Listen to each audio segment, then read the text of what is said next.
What in the world does Emily Dickinson, an American poet from the 1800s, have to do with the Old Testament book of Nehemiah?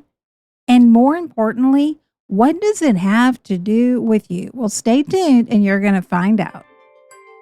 If your desire is to become spiritually stronger, emotionally healthier, and relationally smarter, you're at the right place.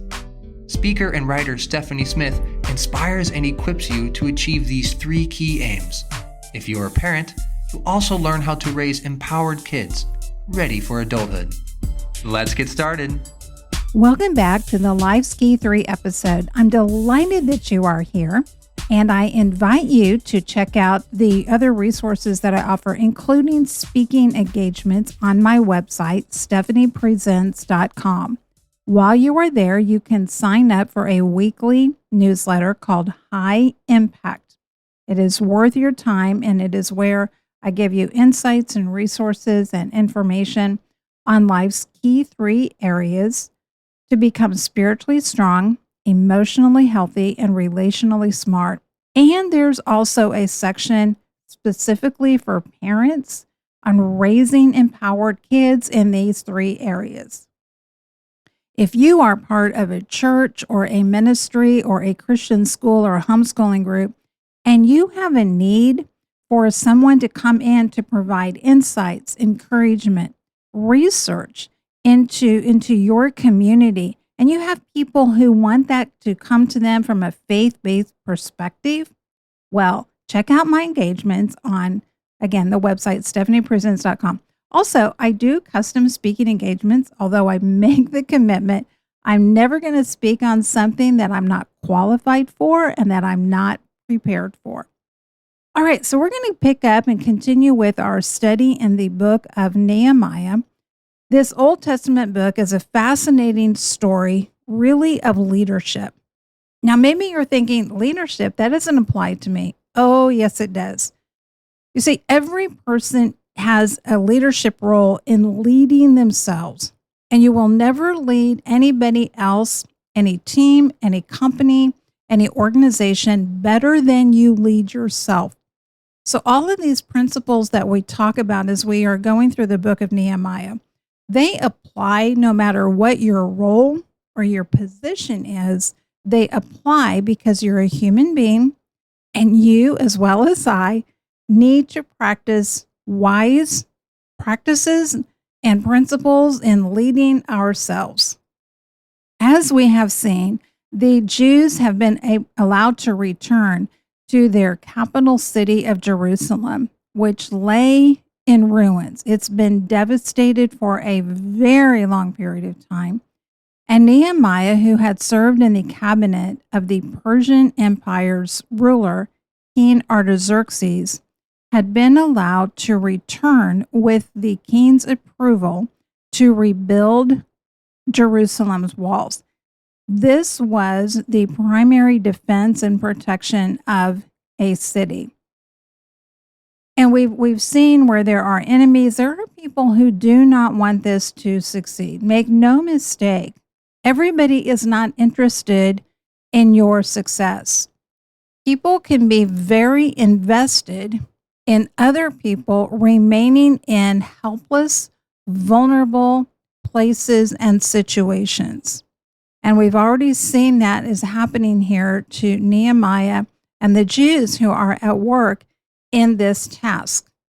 Well, what began as idle threats and what began as sarcasm and as verbal attacks has escalated now from the people who do not want to see this succeed to threats of physical harm and warfare. Nehemiah does what he's been doing all along. He confronts the reality of the situation. He doesn't try to magnify it, and he doesn't try to minimize it. He calls it for what it is. And specifically what we see in the second half of chapter 4 is that he recognizes that there could be an imminent attack, and the people have to be prepared for that. So what does he do? He divides the workers and he arms half of them with weapons. And he's very specific about all the weapons that he outfits them with.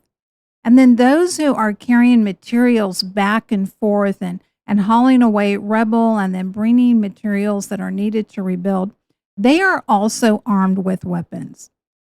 Now, I don't know if you've ever pushed a wheelbarrow around, but if you have, it's hard enough to do if you've got a full heavy load in that. But imagine doing that while you've got this spear strapped to your side as well. Well, that's exactly what these people were doing. One of the things that's important for us to remember here is the Jews didn't have a standing army. The people building the wall were not professional wall builders, nor were they professional, trained, or experienced soldiers. The Jews had been subservient for a very long period of time. They hadn't been allowed to have a standing army where they trained men in terms of warfare. So these people are way out of their comfort zone, both as wall builders as well as potential soldiers. Not only does Nehemiah provide the people with real weapons, he also provides a strategy in the event of an attack. He has someone who stays with him who has a trumpet, and this is a good trumpet player, and he's got a good trumpet because he's got to be loud enough in the event of an attack. He's going to blow this trumpet, and that is where everybody was supposed to rally to fight off their attackers.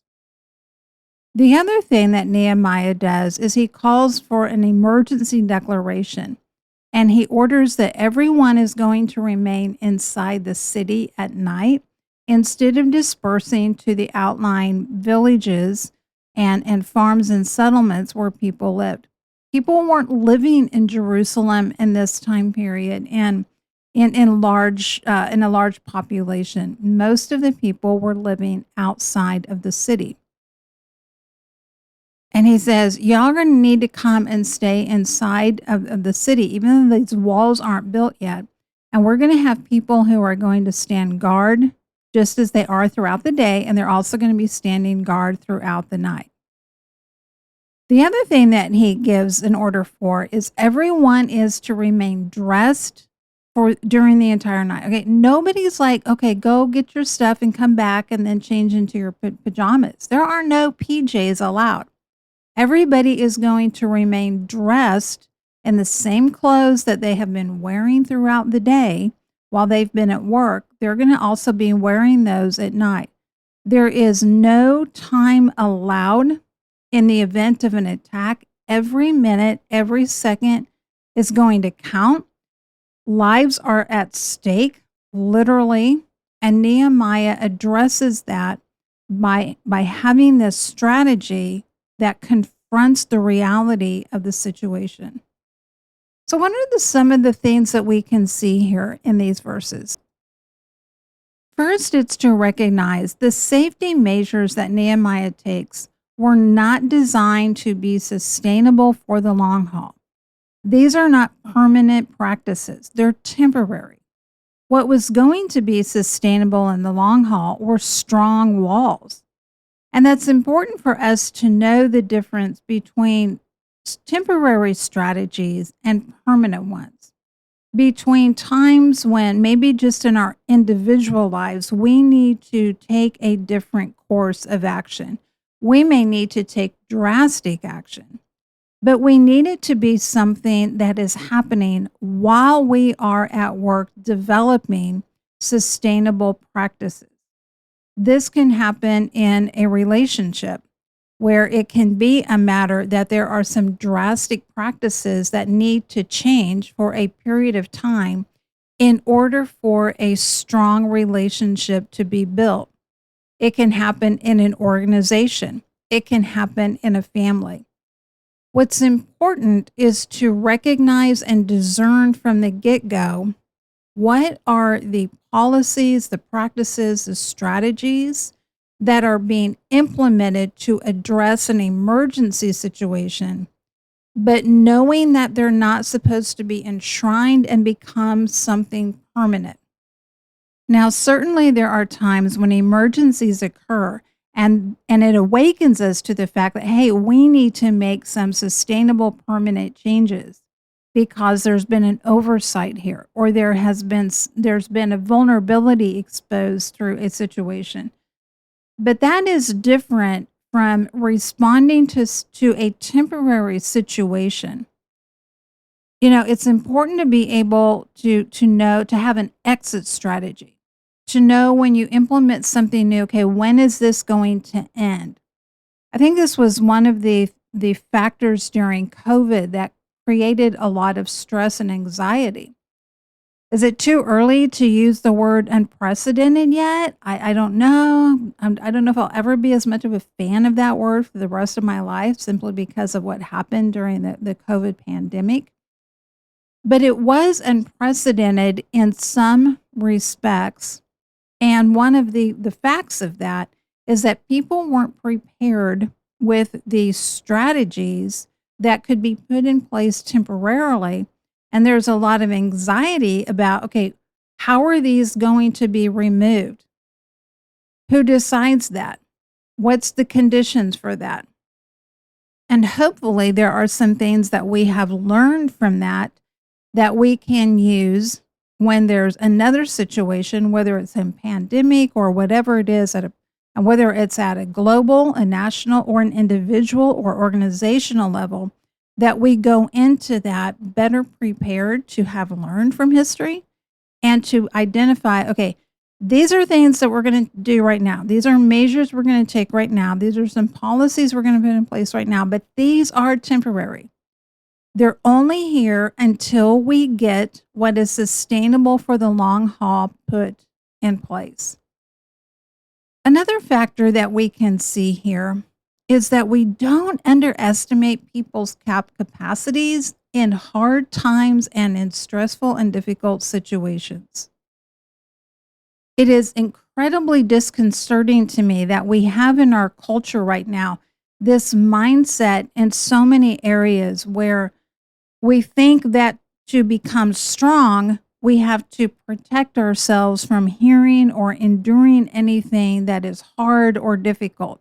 And that is just the opposite of what builds strength.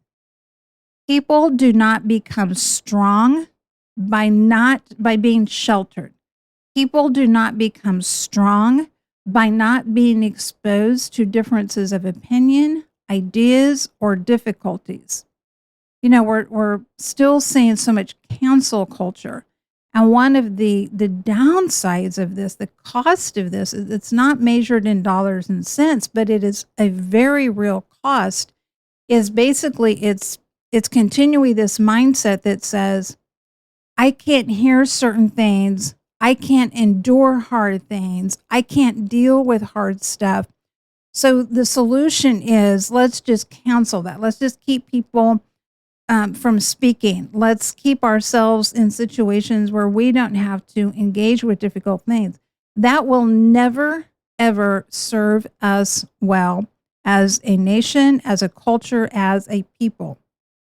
Nehemiah calls his people to do something hard. He calls people to come to move way outside of their comfort zones. As soldiers, as wall builders, as people who aren't trained in this at all, but he calls them to this because sometimes that's what leadership does. It calls people to do hard things. Whatever you think of his politics, one of the things that John F. Kennedy was famous for saying, and it's worth saying still today, and that is, ask not what your country can do for you, but ask what you can do for your country. In other words, how can you show up, not just how can everybody else show up for you. And good leaders know how to call and challenge and equip people to do hard things, knowing that's what's going to provide safety for them in the long run. I opened with a teaser about Emily Dickinson, and there's just a very short poem that she wrote that's called "We Never Know How High We Are." And it goes like this: we never know how high we are till we are asked to rise. And then, if we are true to plan, our statures touch the skies. The heroism we recite would be a normal thing. Did not ourselves the Cupids warp for fear to be a king? Well, I don't want to get into all of the literary analysis of that poem. There is a core truth to that says sometimes we don't know what's within us until we are put in a situation that we have to rise to the occasion. And that's exactly what Nehemiah does. He puts before the people this project, this task, and he asks them to rise to the occasion. And they do so. As a leader of yourself, first of all, don't be afraid to ask yourself to rise to do hard things. If you make that a practice in your life, then you absolutely will develop the capacity at someday, if you are step into a leadership role with other people, to know how to effectively equip and call them to rise to accomplish something that they don't know they have the capacity to do. That's one of the hallmarks of good leaders is they know how to see capacity in others and to call that out, even if the person and the people don't see it in themselves. Now, it's important to make a distinction here. We're not just talking about doing hard things just for the sake of doing hard things. These people are doing something hard because they are building walls so that they can then live. Future generations can then live in safety inside of this city. They're rebuilding the city also to become economically more powerful and to be able to provide for the people there and for Jews that would come in the future. So they're not just doing something hard just to do something hard, and that's not what we want to do. But when we are called to do something hard in pursuit of a higher aim, let's take Emily Dickinson's advice and let's follow Nehemiah's leadership example and ask ourselves and others to rise to occasions that we don't think we have the capacity to pull off. Lastly, what we see here is you got to be willing to put up with some stink to get to a place of safety. That's right. When people are out doing construction from dawn to dusk, working on these walls, okay, their clothes were going to be sweaty and dirty and stinky. And then they're all coming together inside the city at night and they're going to sleep in those same clothes all night. And this went on for how many days at a time? It was going to be stinky. It was not going to be pleasant. Not for the individual and not for the people around them. Sometimes when we are in pursuit of a formidable but worthy task, we're just going to have to be prepared to put up with some things that are unpleasant and stinky in order to get the task accomplished. All right, my friend, we are going to wrap up here. On our next episode, I'm going to talk about applying these principles specifically as we are leaders in our homes with our kids. So whether you're a mom or a dad, stay tuned for the next episode that will release in 2 days as we look at how do we apply these principles in our role as parents. Remember, go check out the website, stephaniepresents.com, sign up for High Impact while you are there, and then look at the speaking engagements and put an event planner that you know, a school administrator that you know, a homeschool co-op, an organization leader that you know in touch with me or put me in touch with them. You can always email me, speaking@stephaniepresents.com, and you can make referrals that way, as well as by filling out the contact form on the website. Most of all, remember this, my friend. You have an impact that is immeasurable, eternal, and irreplaceable. Thank you for listening. Visit the website, stephaniepresents.com, and sign up for High Impact to join the mission of building spiritually strong, emotionally healthy, and relationally smart women and families. You can also book Stephanie to speak at your event and check out additional resources. Together, we can invite and equip generations to engage fully in God's grand story.